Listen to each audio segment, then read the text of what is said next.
네, 우리 성도님들께서는 실수를 해본 적이 있으신가요? 나는 실수를 잘 하지 않는다, 이런 분도 계실 거고요. 이렇게 나는 실수 굉장히 많이 한다, 이런 분도 계실 거예요. 그런데 특별히 실수를 할 때 어떤 현상들이 우리에게 나타나나요? 꼭 하는 실수를 또 하게 됩니다. 반복해서 실수를 하게 되고요. 또 그 실수를 하게 되어지는 나의 연약한 부분들이 내 자녀에게서 동일하게 나타나면 또 그것만큼 또 속상한 게 없을 거예요. 그렇다면 그것들을 우리가 해결하기 위해서는 어떻게 해야 할까요? 그것을 해결하기 위해서는 우리가 원인을 찾고 그 시작이 되어지는 문제를 해결해야 될 것입니다. 중학교, 고등학교, 요즘에도 교복을 입는 친구들이 많이 있는지 모르겠는데요. 중학교, 고등학교 때 교복을 입게 되면 어떤 일이 많이 있는지 생각이 나시나요? 친구들 중에 꼭 이 셔츠를 이상하게 입고 있는 친구들이 있어요. 그래서 보면 이 셔츠의 단추를 잘못 끼는 거예요. 그러면 첫 번째 단추가 잘못 끼워져 있으면 아무리 두 번째, 세 번째 옷을 똑바로 입으려고 해도 이게 똑바로 되어지지 않습니다. 그 옷을 제대로 입으려면 어떻게 해야 돼요? 제일 처음 잘못 끼워져 있는 단추를 찾아서 그 첫 번째 단추부터 잘 끼워야 두 번째, 세 번째 옷을 우리가 올바로 입을 수 있는 것이죠. 우리들의 인생 가운데 첫 번째 단추를 제대로 끼워야 한다는 것입니다. 성도들의 삶 가운데 첫 번째 단추가 무엇이겠습니까? 우리 인생 가운데 우리 가정에 문제가 있을 때에, 또 재정에 문제가 있을 때에, 학업에, 또 관계, 여러 가지 문제가 있을 때에 우리는 그 문제를 해결하기 위하여 고군분투하기 전에 첫 번째 단추를 잘 끼워야 한다는 거예요. 그 첫 번째 단추가 무엇이겠습니까? 바로 하나님과의 관계일 것입니다. 내가 하나님께 기도하며 또 찬양하며 예배드리며 또 하나님께서는 나에게 응답하여 주시고 은혜 내려주시는 그 삶을 살아가고 있는가? 성도로서의 또 그 삶을 살아가고 있는가? 그 첫 번째 단추가 잘 끼워져 있는지를 확인해 봐야 한다는 거예요. 우리 지금 초등학교 친구들이 토요일에 이렇게 모여서 예배를 드립니다. 예배를 드릴 때에 예배를 드리고 라면도 먹고 또 이 게임도 하고 놀아요.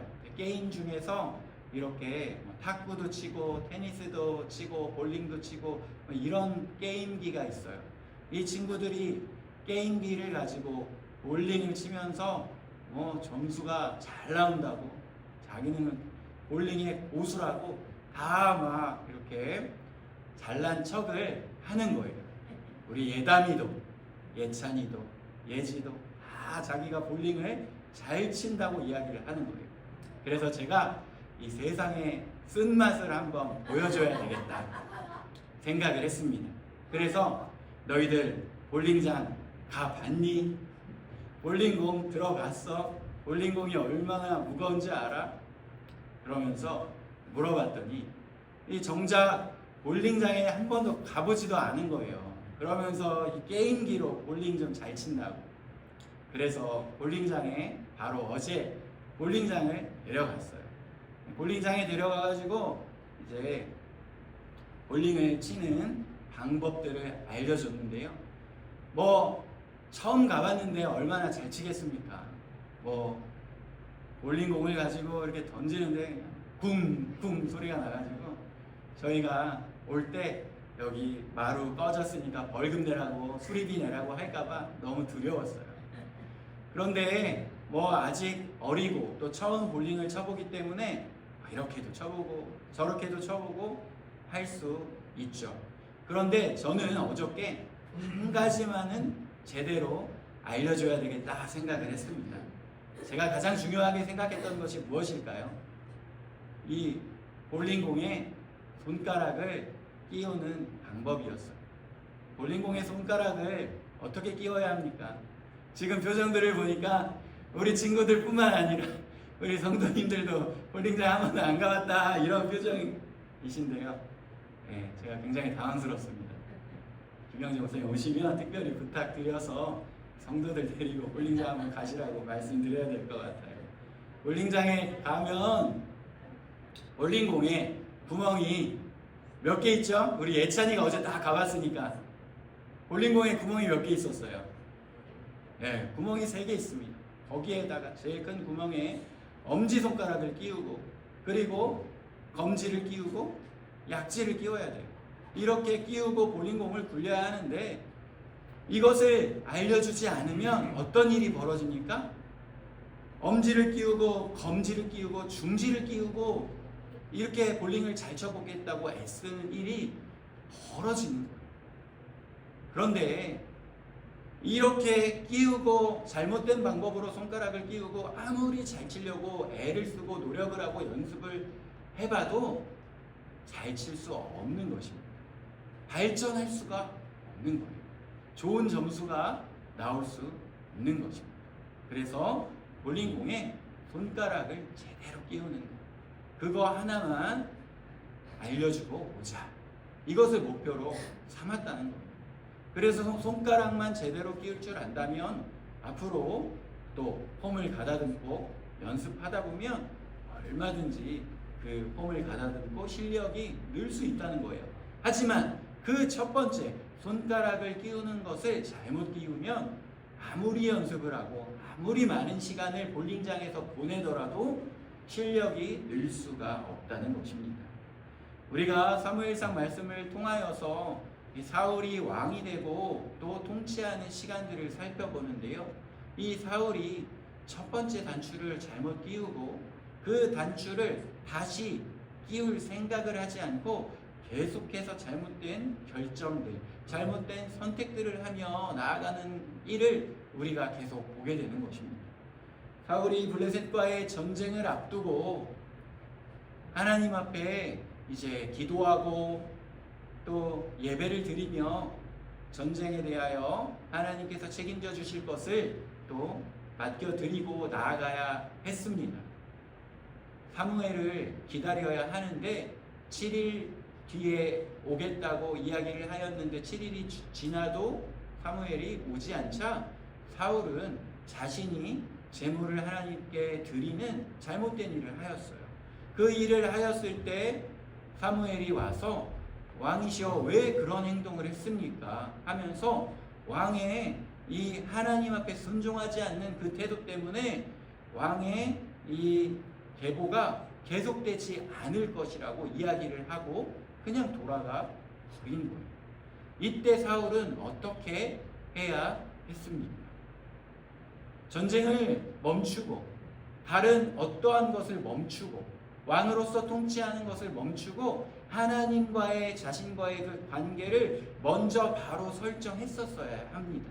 하나님 앞에 무릎 꿇고 기도하며 회개하고 다시 한번 하나님께서 도와주실 것을 위탁하고 의지하고 나아갔어야 한다는 거예요.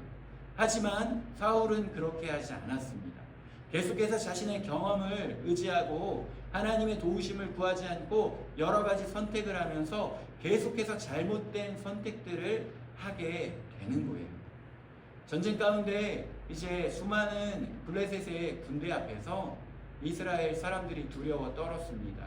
사람들이 막 숲으로 도망가서 숨고요. 요단강 건너서 그냥 돌아가 버린 사람들도 있었어요.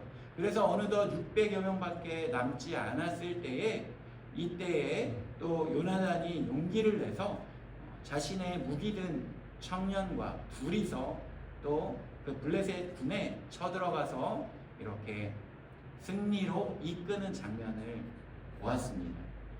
이제 이 승리에 어느 정도 승기를 잡았을 때에 이스라엘 백성들이 이제 블레셋 군대를 막 추격을 하는데요. 이때 사울이 또 한마디 하는 거예요. 이 해가 질 때까지 계속해서 이 사람들을 블레셋 군대를 추격해라. 그런데 그때까지 이 블레셋 군대를 다 물리칠 때까지 아무것도 먹지 말아라. 이렇게 이야기를 하는 거예요. 전쟁에서 가장 중요한 게 무엇입니까? 이 먹을 것을 제대로 먹고 힘을 보충해서 힘을 가지고 싸우는 거예요. 안 그래도 처음에 블레셋의 그 수많은 사람들 때문에 기가 죽어 있었던 상황이었는데 전쟁이 조금 앞설 것 같으니까 무리수를 두는 이 사울의 판단, 이 사울의 잘못된 선택을 보게 되는 것입니다. 이 성급한 결정의 위험성, 맹목적, 순종의 비극, 그리고 지혜로운 분별력의 필요성을 우리가 배워야 할 것입니다. 그리고 첫 단추를 잘못 끼웠더라도 하나님 앞에 돌이키고 다시 한번 하나님께 인도하여 달라고 의지하는 그러한 태도가 있어야 하는데 사울은 그렇게 하지 않는 것을 보게 되는 거예요. 내 원수에게 보복하기까지 음식 먹는 자는 저주를 받을 것이라 이렇게 맹세를 하는 것입니다. 군사들에게 이것을 먹지 못하게 하는 거예요. 이것은 하나님께로부터 온 그러한 맹세가 아니라 인간적인 맹세, 인간적인 열정에서 나오는 것이었음을 우리가 보게 되는 것입니다. 하나님의 지시가 아닌 자신의 감정에서 나온 결정이었다는 거예요. 그러면서 하나님이 주시는 지혜가 없다 보니 백성들의 필요를, 군대의 필요를 알아채지 못하는 거예요. 전쟁 중인데 먹지 못하고 힘을 공급하지 못하는 그러한 상황을 초래하게 된 것입니다. 뿐만 아니라 백성들이 납득할 만한 이러한 선택과 결정을 한 것이 아니라 저주로 강요하는 것을 볼 수 있어요. 잘못된 선택임을 우리가 보게 되는 것입니다. 백성들이 숲풀에 들어갔을 때에 꿀이 있는 것을 보게 됩니다. 그런데 그 꿀을 보고서도 사울의 명령과 저주가 두려워서 그 꿀을 보고도 먹지 못하게 되는 그러한 상황이 닥쳐왔어요. 이때에 얼마나 이스라엘 군대의 사기가 저하가 되었겠습니까? 이때 요나단은 이제 자신의 무기를 든 청년과 함께 블레셋을 습격하고 돌아와서 굉장히 허기진 상태였습니다. 그래서 이제 사울의 명령을 듣지 못했어요. 그런데 용맹스럽게 싸우고 돌아왔는데 숲에 꿀이 있으니 이 지팡이로 그것을 찍어서 먹는 모습을 보게 됩니다. 요나단은 그 꿀을 먹고 그의 눈이 밝아졌다고 표현을 합니다. 기력을 얻게 되었다는 것이죠. 그런데 이제 어떤 사람이 요나단에게 이야기를 해줘요. 당신의 아버지 사울왕께서 오늘 해가 질 때까지 아무것도 먹지 말라고 이야기를 했습니다. 누군가가 무엇을 먹게 되면 저주를 받을 것이고 그 사람을 죽일 것이라고 이야기를 했습니다. 라고 그 이야기를 요나단에게 전하게 됩니다. 요나단은 그 선택에 대해서, 사울의 결정에 대해서 굉장히 아쉬워해요. 만일 이 백성들이 이 블레셋 군대들을 물리치고 나서 거기서 뺏은 그 노획물들을 가지고 먹었다면 더 큰 승리를 얻을 수 있었을 텐데 참으로 아버지의 선택이 이 땅을 곤고하게 하였다라고 이야기를 해요. 이 사울의 성급한 맹세가 얼마나 비현실적이었고 무익했는지를 드러내는 이야기입니다. 그리고 나서 이스라엘 가운데 또 잘못된 내용들이 계속해서 나와요. 이스라엘은 이제 해가 지면 하루가 지났다고 생각을 하기 때문에 해가 지자 이스라엘 사람들이 막 소를 잡아가지고 이것을 핏째 막 먹는 장면들이 나옵니다. 근데 이것은 창세기 9장 3절에 하나님께서 고기를 핏째 먹지 말라고 말씀하신 이후에 계속해서 레위기 신명기에 핏째 먹지 말라고 계속해서 말씀하신 내용들이 나와요. 그런데 이스라엘 사람들이 얼마나 전쟁 가운데 허기지고 기력이 쇠했으면 이 소를 잡아서 핏째 마구마구 먹는 장면들이 나오는 것입니다. 이스라엘 사람들이 핏째 먹으면 안 된다는 것을 몰랐겠습니까? 그들은 그것을 너무나도 잘 알고 있었던 사람들이었어요. 하지만 이 전쟁의 한복판 가운데에 음식을 먹지 못하고 저녁까지 버텼을 때에 그들에게는 그 하나님의 명령이 들어오지 않은 거예요. 그래서 또한 잘못된 선택, 잘못된 결정 가운데로 나아가게 되는 모습을 바라보게 됩니다.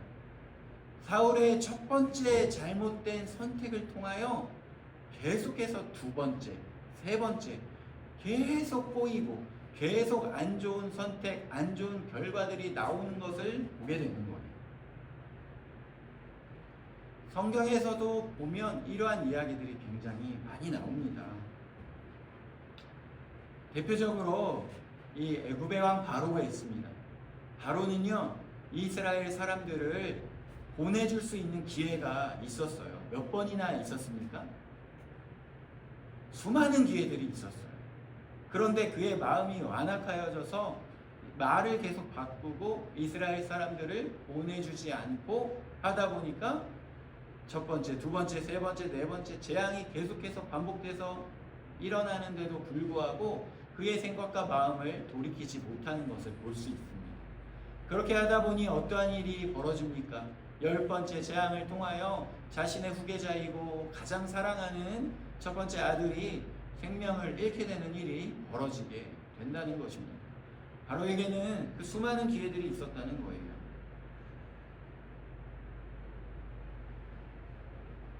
삼손이 있습니다.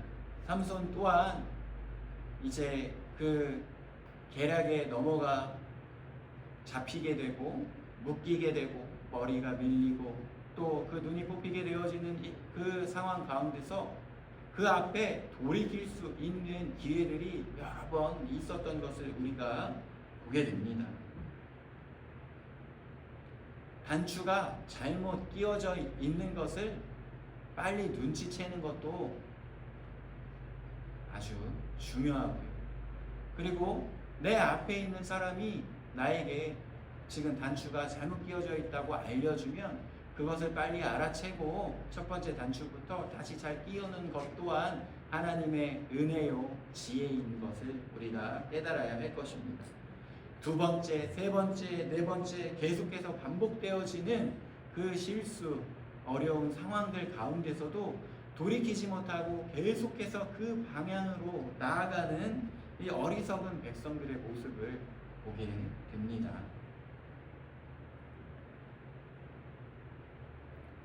사울은 그 뒤에도 이제 하나님의 뜻을 묻겠다고 이제 그 법궤를 가져오라고 이야기하는데요.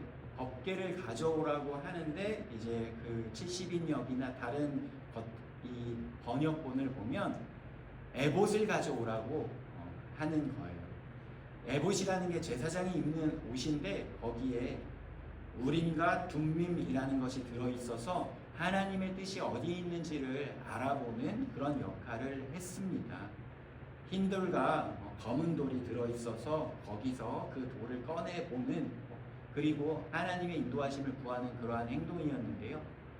이 에봇을 가져와라, 하나님의 뜻이 어디에 있는지 물어보자 라고 이야기를 하는데 하나님의 뜻을 물어보겠다고 하고 에봇을 가져오라고 했는데 이 전쟁에서 승기를 잡으니까 사울이 하나님의 뜻을 물어보지 않고 또 성급하게 막 나가는 거예요. 돌격해라. 그런데 또 하나님의 뜻을 묻지 않고 나아갔다가 전쟁이 자신의 마음대로 되지 않자, 잘 되지 않자 뒤늦게 하나님께 물어봐야 되겠다. 이러면서 하나님께 물어봅니다. 그런데 이제 하나님께 그렇게 하나님의 뜻을 구했을 때 어떤 일이 벌어지냐면 하나님께서 이제 응답하지 않으시는 거예요. 하나님께서 말씀하지 않으시는 거예요. 하나님께서 침묵하시는 것입니다. 그러자 사울이 하나님께서 어찌해서 나에게 침묵하시는가? 이렇게 이야기를 하는 것입니다. 이 정도 되면 굉장히 눈치가 없는 사람임을 볼 수 있어요. 계속해서 하나님의 뜻을 묻지 않고 하나님께 불순종하고 자신의 생각과 마음대로 했으면서 이제 뜬금없이 하나님이 왜 나한테 말씀하지 않느냐, 하나님께서 나에게 인도하지 않느냐, 이렇게 이야기하는 사울의 모습을 보게 되어지는 거예요. 어디부터 잘못된 것입니까? 첫 번째 단추부터 잘못 끼워졌다는 것을 빨리 깨닫고, 하나님, 제가 하나님 앞에 잘못했습니다, 회개하고 눈물로 고백하며 나아가야 했던 것입니다. 그런데 하나님께서 왜 침묵하냐고 물어봅니다. 다윗은 어떠합니까? 다윗은 큰 죄악을 저질렀지만 하나님 앞에 눈물로 고백하고 하나님 앞에 철저하게 회개하며 다시 한번 기회를 얻는 모습을 우리가 또 보게 되어지는 것이죠. 우리가 인생을 살아가며 하나님께서 우리에게 침묵하시기 전에 우리가 하나님 앞에 먼저 우리의 마음을 쏟아놓으며 우리의 삶을 돌이키고 나아가길 원합니다. 그러한 과정 가운데에 하나님께서 우리에게 침묵하지 않으시고 말씀하신다면 언제든지 우리에게 기회가 있다는 것을 우리가 깨닫고 감사로 여겨야 할 것입니다. 그런데 그 하나님께서 침묵하지 않으신다라는 것은 우리에게 항상 좋은 말씀으로 인도해 주시는 것뿐만 아니라 때로는 우리에게 징계로, 때로는 우리에게 아픔으로 깨닫게 하신다는 거예요. 그것을 통하여 우리를 돌이킬 수 있게 해주신다는 것입니다. 여기에서 또 수많은 하나님께서 응답하여 주시고 인도하여 주셨던 경험들이 다들 있으실 것입니다. 저도 중학교 때, 고등학교 때 하나님 앞에 또 은혜를 입으며 나아갈 때에 저를 많이 아껴주시고 인도해 주셨던 선생님이 있었어요. 힘들고 어려운 상황마다 저를 위해서 길에서도 딱 서서 붙잡고 기도해 주시고 또 함께 고민해 주셨던 선생님이 있었습니다. 제가 친구 관계로 또 가정 문제로 힘들어서 이렇게 하나님 앞에 기도하면서 하나님 어떻게 해야 될까요? 도와주세요. 지혜를 주세요. 이렇게 기도하는데 또 중학생이니까 아직 말씀을 잘 모르고 또 이 사회적 경험도 부족하여 지혜가 없을 때에 하나님 어떻게 하면 좋을까요? 저 그 선생님을 만나고 싶어요. 그 선생님이 또 저에게 좋은 이야기 해주셔서 제 고민이 또 해결됐으면 좋겠습니다. 하나님 이렇게 기도하고요. 제가 그리고 나서 길을 가고 있는데 저쪽에서 그 선생님이 오고 있는 거예요. 그래서 그 선생님이 저를 또 엉규야 어디 가니? 선생님 제가 또 이런 고민이 있는데요. 그래 같이 기도하자 이러면서 이렇게 이야기를 해주시는 거예요. 때로는 하나님께서 그렇게 다정하게 또 아주 놀라운 이런 따뜻한 방식으로 우리를 인도해 주십니다. 하지만 때로는 우리의 잘못이 폭로되어지는 것을 통하여 하나님께서 우리를 인도하여 주십니다. 무엇입니까? 내가 잘못했을 때 그것이 드러나고 그것을 지적을 당한다면 아직 하나님이 나를 사랑하시는구나, 나에게 은혜가 있구나, 이것을 깨달아야 한다는 것입니다. 제가 이제 군대 갔다 와서 대학교를 다닐 때 제가 다니던 대학교가 전철 내려가지고 굉장히 이렇게 오르막에 있었어요. 굉장히 오르막에 있으니까 거기를 막 걸어 올라가는데 좀 힘이 들었어요. 그래가지고 뭐 많이 멀지 않은 그래도 걸어서 한 15분에서 20분인데 오르막을 이렇게 걸어가니까 힘들었는지 여학생들 중에서는 지하철역 딱 내려가지고 택시 딱 잡아 타고 이렇게 딱 올라가는 그런 사람들도 있었어요. 근데 제가 이제 꼼수를 부려가지고 이거 맨날 이거 뭐 택시 탈 수도 없고 택시 타면 너무 돈도 많이 들고 어떻게 할까 하다가 제가 중고로 오토바이도 아니고 작은 스쿠터를 중고로 하나를 샀습니다. 그래가지고 그 스쿠터를 타고 이렇게 올라갔어요. 그러니까 택시 타는 것보다 돈도 많이 아껴지고 또 체력도 많이 이렇게 아끼고 너무 좋았습니다. 그렇게 해서 한 학기를 잘 다니고 방학을 했으니까 그 스쿠터를 다시 동네로 가지고 왔잖아요. 스쿠터를 동네에서 이렇게 타는데 헬멧을 잘 써야 되는데 헬멧을 안 쓰고 귀찮으니까 그냥 막 돌아다닌 거예요. 근데 헬멧을 안 쓰고 그냥 스쿠터 타고 딱 돌아다니는데 경찰하고 딱 마주치니까 제가 깜짝 놀라가지고, 평소에 경찰서 가본 적도 없고 경찰하고 마주쳐 본 적이 없었으니까 헬멧 안 쓰고 가다가 경찰차를 딱 마주치니까 제가 겁이 덜컥 난 거예요. 그래가지고 제가 그냥 휙 돌아가지고 제가 이렇게 도망갔습니다. 그런데 경찰들이 사실은 헬멧 안 썼다고 그때 당시는 이미 뭐 한 20년 전 얘기니까 요즘에는 또 헬멧 안 쓰면 바로 잡지만 그때는 헬멧 안 쓴다고 그렇게 바로 잡아가고 그런 때가 아니었어요. 근데 경찰이 볼 때 얼마나 수상하겠습니까? 이 친구가 어떤 오토바이 탄 친구가 경찰차 보자마자 휙 돌아가지고 도망가니까 이 경찰차가 저에 대해서 신경도 안 쓰다가 도망가는 모습 보고 따라온 거예요. 그래가지고 제가 잡혀가지고 왜 도망갔어요? 아 죄송합니다. 헬멧을 안 써가지고 그랬더니 이 오토바이 당신 거 맞아요? 그러면서 막 철저하게 조사를 당하고 그리고 나서 제가 풀리게 되었어요. 그런데 이제 제 옆에 같이 있었던 저의 가장 친한 친구가 이 평소에는 제가 친구들하고 있을 때 막 리더 역할을 하고 막 재미있는 말을 줄줄 하고 여유가 넘치는 것처럼 얘기를 했었는데 경찰 앞에서 막 옴싹달싹 못하고 막 쩔쩔매는 모습이 너무 재밌었나 봐요. 그래가지고 그 친구가 그거를 보고 옆에서 얼마나 웃던지 그 뒤로 그 친구랑 같이 길을 지나가다가 경찰차만 지나가면 이 친구가 저를 보고 야 공규야 빨리 숨어 도망가 경찰이다 하면서 거의 10년은 놀린 것 같습니다. 그러한 놀림을 받았어요. 어떻게 생각해보면 하나님 저는 정말 경찰에게 잡힐 잘못 한 번도 한 적도 없이 살아가다가 이렇게 헬멧 안 쓰고 도망가다가 바로 경찰한테 잡히고 제가 뭐만 하면 이런 일이 생깁니까? 이렇게 불평불만 할 수도 있다는 거예요.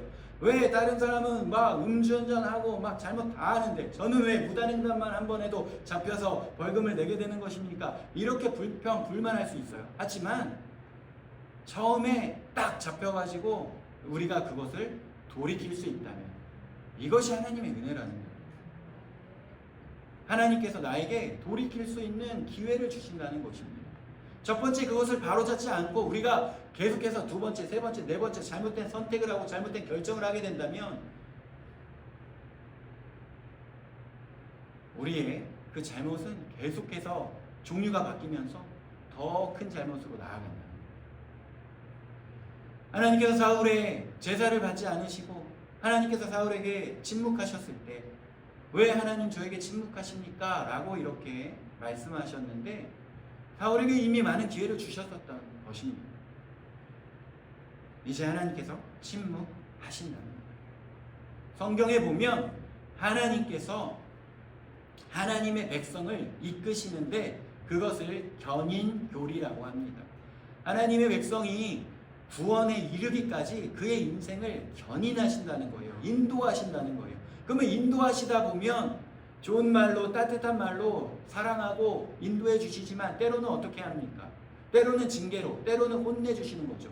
우리 부모님들이 예치 아니 예지 사랑한다고 해서 어떻게 맨날 맛있는 것만 사주겠습니까? 잘못을 하면 따끔하게 혼내고 그리고 또 최후의 수단으로 회초리도 들 수 있는 거 아니겠습니까? 첫 번째로 회초리를 막 들어서 이렇게 채찍으로 다스리라는 게 아니라 최후의 마지막 수단으로 회초리를 들어서라도 좋은 방향으로 이끄는 것이 부모의 사랑 아니겠습니까? 그런데 그렇게 회초리를 들어서라도 좋은 길로 인도하는 게 부모님의 사랑이지 남이 그렇게까지 해서 좋은 길로 인도하겠습니까? 성경에 하나님께서 하나님의 백성을 견인하시고 인도하시는데 하나님께서 하나님의 백성이 아닌 자들에게는 그대로 내버려 두신다. 이것을 무엇라고 이야기하냐면 유기한다고 이야기해요. 유기, 내버려 둔다. 하나님, 저 사람은 도둑질하는데요, 음주운전하는데요, 뭐 별의별 잘못 다 하는데요. 왜 저 사람은 들키지도 않고 잘못되지도 않고 뭐 오히려 세상적으로 성공하고 잘 나가는 것 같습니까? 그런 것을 부러워하지 마십시오. 그것을 유기한다고 하는 거예요. 그것을 내버려 둔다고 하는 거예요. 저는 뭐 좀만 잘못하면 왜 이렇게 걸립니까? 감사하시길 바랍니다. 하나님께서 나를 붙들고 계시다는 거예요. 하나님께서 나를 사랑하여 주시고 인도하여 주신다는 거예요.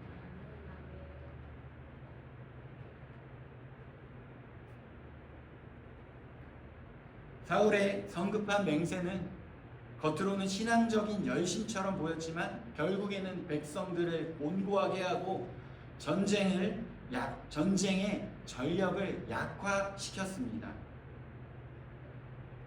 다윗은 죄를 짓고도 회개하여 하나님의 은혜를 입었습니다. 우리는 어떠한 것을 선택해야 하겠습니까? 하나님께서 침묵하시고 내버려 둘 때까지 가는 것이 아니라 첫 번째 단추를 다시 끼워야 합니다. 어떻게 해야 하겠습니까? 하나님 앞에 회개로 나아가야 한다는 거예요. 이것이 복음의 은혜입니다. 첫 번째 단추를 잘못 끼웠더라도 우리는 아직 그 단추를 다시 끼울 수 있는 기회가 있습니다. 회개하면 다시 바로잡을 수 있습니다. 이 은혜의 길을 붙잡고 나아가는 저와 모든 성도님들 되시기를 주님의 이름으로 축복합니다. 기도하겠습니다.